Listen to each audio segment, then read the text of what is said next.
હાલો મિત્રો, કેમ છો? બધા મજામાં?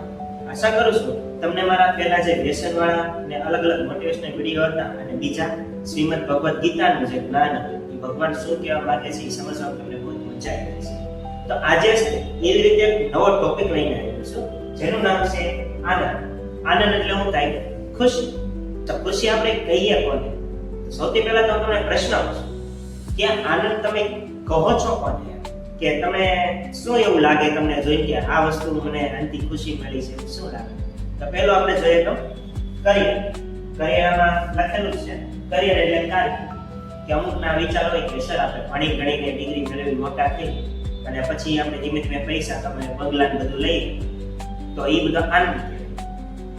તો બીજા તો કેમ કે નેચર, કે કોઈને નેચરમાં ફરવાનો બહુ શોખ હોય, જેમાં આર્ટિસ્ટ લોકો હોય બધા નેચરમાંથી ઇન્સ્પાયરેશન મળે અને આગળ વધવાનો મોકો મળતો હોય, જાણવા મળતો હોય નવું નવું, મુસાફરી કરવી હોય કોકને.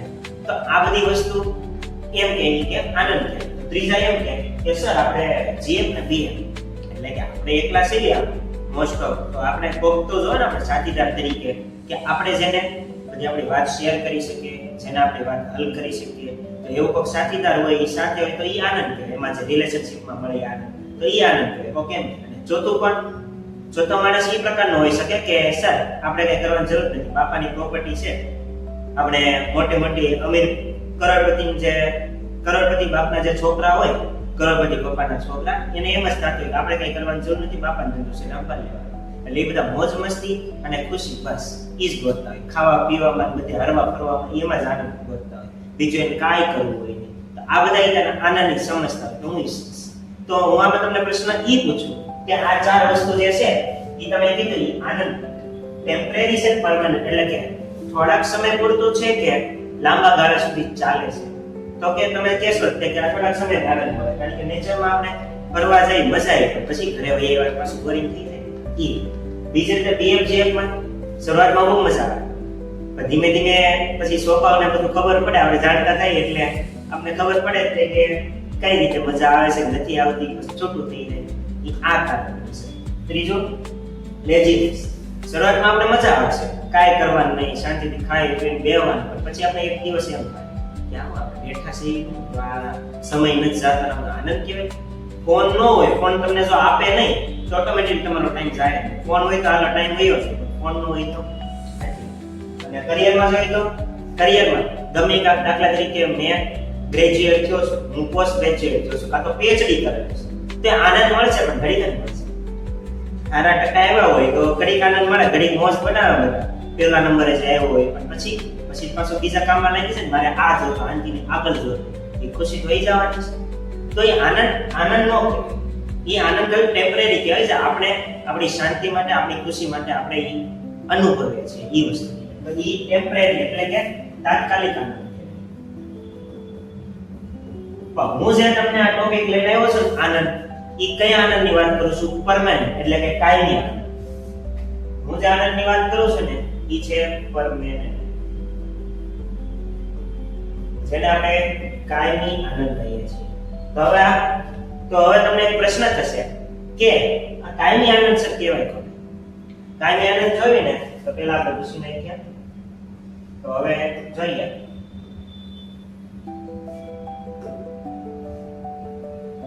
પરમેનન્ટ એટલે કે કાયમી આનંદ. ઓકે. તો પરમેનન્ટ આનંદ કહેવાય કોને?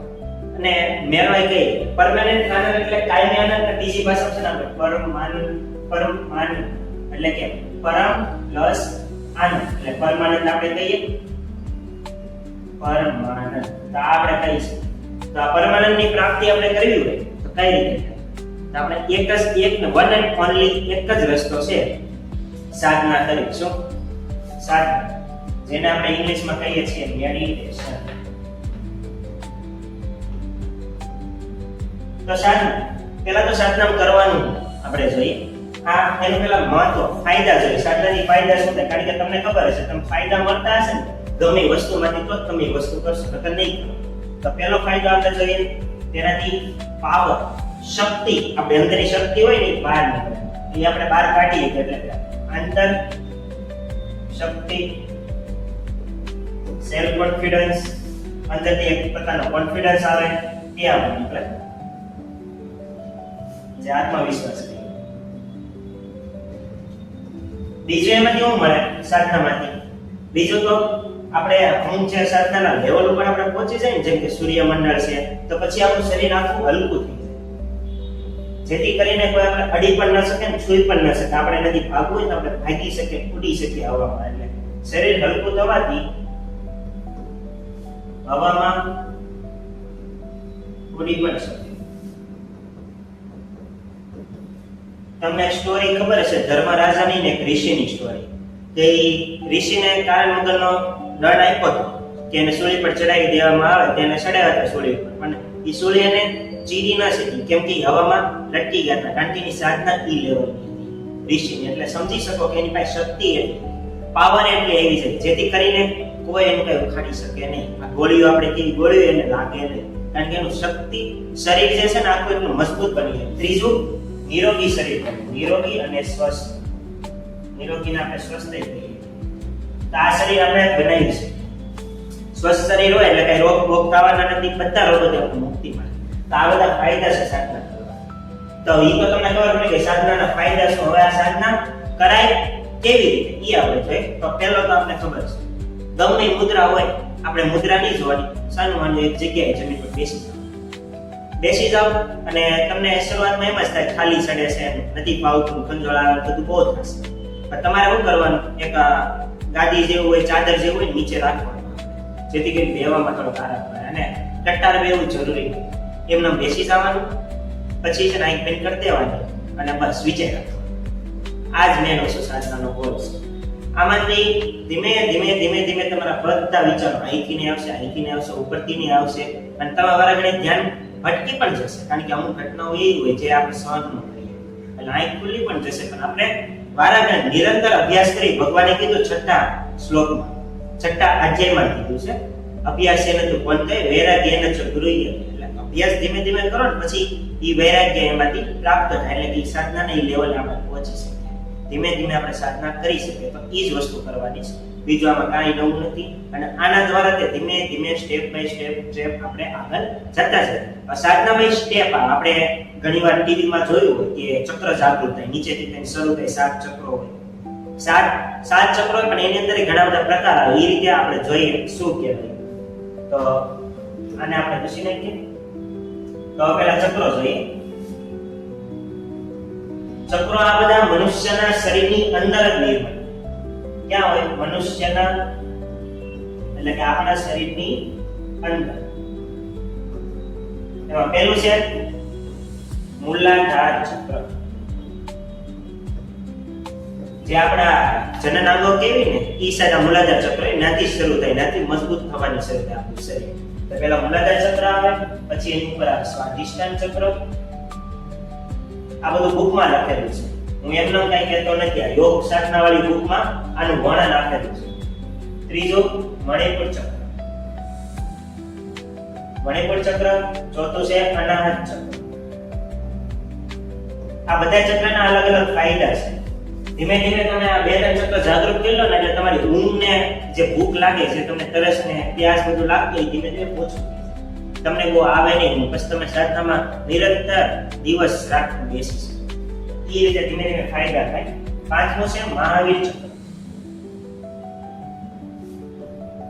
અને છઠ્ઠું છે આધ્યાત્મિક મંડળ. આધ્યાત્મિક મંડળ એટલે આપણે ચરમસીમા પર અંદર જે આપણું તત્વ છે, હું કોણ છું, ક્યાંથી આવ્યો, ચેતના કોણ છે, આત્મા કોણ છે, આ બધું છેલ્લે જાણી જાય એ આધ્યાત્મિક મંડળ. તો આ બધા ચક્રો છે ને, આ બધા પૂરા થાય પછી આધ્યાત્મિક મંડળમાં પ્રવેશ કરો. હવે આ ચક્ર મંડળ શરૂ છે એટલે બીજા બધા મંડળ આવે, એ પણ આપણે જોઈએ. તો સાતમું છે આધ્યાત્મિક આવી ગયું ને પૃથ્વી મંડળ. અને આ બધા ચક્ર જે મંડળ છે ધીમે ધીમે આગળ જતા જાવ તે તમે પરમ અનુભૂતિ ભગવાનની તમને થતી જાય અને શક્તિ અલગ અલગ પ્રકારની તમને મળતી જાય. તો પૃથ્વી મંડળ, પછી આઠમું છે બૌદ્ધ મંડળ, નવમું છે શુક્ર મંડળ, અને 10મું છે સૂર્યમંડળ. જ્યારે તમે સૂર્યમંડળે પહોંચી જાઓ ને તો તમે ઉડવાની જે શક્તિ છે એ પ્રાપ્ત કરી શકો, કારણ કે તમારું શરીર હલકું થઈ ગયું હશે, મજબૂત થઈ ગયું છે, કોઈ તમને પકડી પણ નહીં શકે, મારી પણ નહીં શકે, જેથી કરીને તમે અમર અસ્તિત્વ થઈ ગયા એમ સમજવાનું. અને હજી એક ફાયદો છે આનો, કયો? તો કે બોધ મંડળ ને એ બધી જગ્યાએ આપણે પહોંચીએ તો એ માણસ છે ને 400-500 વર્ષ સુધી જીવિત રહી શકે. એટલે સૂર્યમંડળ તો હજારો વર્ષો સુધી જીવિત રહી શકે. આપણે ખબર છે પહેલાના ઋષિ મુનિઓ હજારો વર્ષો સુધી સાધના તપસ્યા કરતા, સંન્યાસ ગ્રહણ કરતા. કઈ રીતે કરતા? આનું જ રીઝન. બાકી શરીર તો આપણે ખબર જ છે, જન્મશે મૃત્યુ પામશે. શરીરની પણ આગળના લેવલ આપણે પહોંચી જાય ને તો આપણે કાંઈ પ્રોબ્લેમ, તો આપણે જીવવું હોય તો કળિયુગ સુધી પણ જીવી શકીએ, ભગવાનની હેલ્પ કરી શકીએ. એના માટે સાધના જરૂરી છે. અને સાધના ક્યારે કરે, કેમ કરાય એ પણ કહું.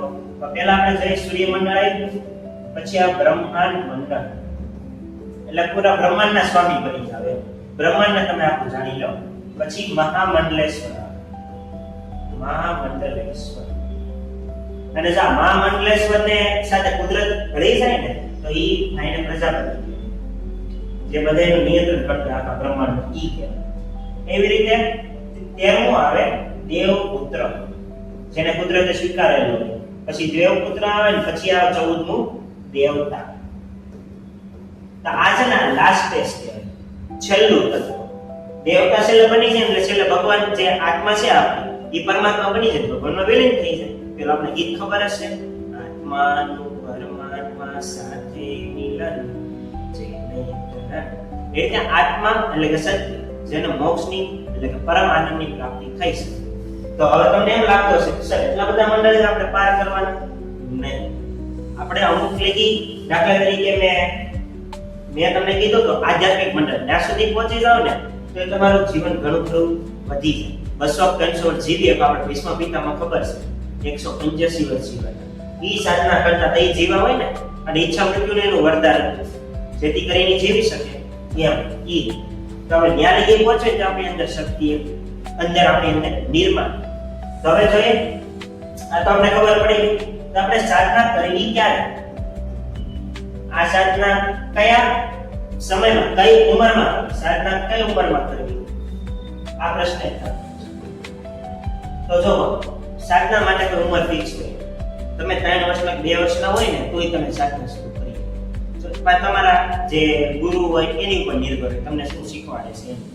બાકી સાધના કરવી હોય તો મારા માટે બેસ્ટ ટાઈમ તો હું એ જ કહું કે આપણા 4 આશ્રમો, મનુષ્યના જીવનના 4 આશ્રમો. પહેલો આપણે ખબર છે પહેલાની ગુરુકુલ પરંપરા કે બાળક હોય ને, બાળક જે નાનેથી મોટું થાય ત્યારે એને બ્રહ્મચર્ય આશ્રમનું પાલન કરે. બ્રહ્મચર્ય આશ્રમ જેમાં એ બધી શિક્ષા લે, જ્ઞાન લે, એ બધું કરે. બીજું ગૃહસ્થ આશ્રમ, એટલે કે લગ્ન થાય, છોકરા ને બધી રિસ્પોન્સિબિલિટી આવે છે, આ બધું સંભાળવાનું, એ બધું ગૃહસ્થ આશ્રમ કહેવાય. ઓકે, જેમાં શું કરે? જવાબદારી બોલે. એટલે ત્રીજું છે અને ચોથું છે. ત્રીજું છે વનપ્રસ્થ આશ્રમ. આપણે રાજા મહારાજાની ખબર જ છે કે જ્યારે એનો છોકરો ઉત્તરાધિકારી એને હરખો મળી જાય, પ્રહલાદ આપણે ખબર હોય. પ્રહલાદ મોટો થઈ ગયો તો જ્યારે ગઢા જેવો થોડો થઈ ગયો તો એના છોકરા મોટા થઈ ગયા, વિરોચન નામનો છોકરો. તો એને કેમ રાજા બનાવ્યો? પછી વનમાં વયો ગયો સાધના કરવા માટે. એમ ચોથું છે સંન્યાસ આશ્રમ. અને આ સંન્યાસ આશ્રમમાં શું કરે? મેં તમને કીધું સાધના કરે. એમ તો આપણે સાધના કરવાનો મેન સમય કયો? જ્યારે આપણે વૃદ્ધ થઈ જઈએ તઈ પણ આપણે આપણું જીવન ટકાવી શકીએ, આગળ વધી શકીએ. છેલ્લે મોક્ષ એટલે કે મુક્તિ આપણે કહીએ. મુક્તિ, મોક્ષ, પરમાનંદ, કાય પણ કહી શકીએ. પરમાનંદ આની પ્રાપ્તિ આપણે કરી શકીએ. એટલે અત્યારે ચિંતા કરવાની જરૂર નથી, પણ એટલું યાદ રાખજો કે પરમાનંદની પ્રાપ્તિ કરી હોય તો આ જ બેસ્ટ છે. સંન્યાસ આશ્રમ શેના દ્વારા? સાધના એટલે કે મેડિટેશન. ઘણા બધા ફાયદા છે.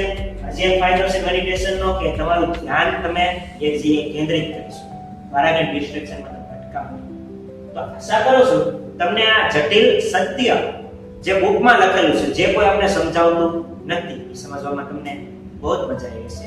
આવી જ રીતે નવું જાણવા, સમજવા અને અનુભવ કરવા માટે મને તમે આની ઉપર સબસ્ક્રાઇબ કરી દેશો એટલે ઓટોમેટિકલી તમને વિડીયો આવી જશે. ઓકે.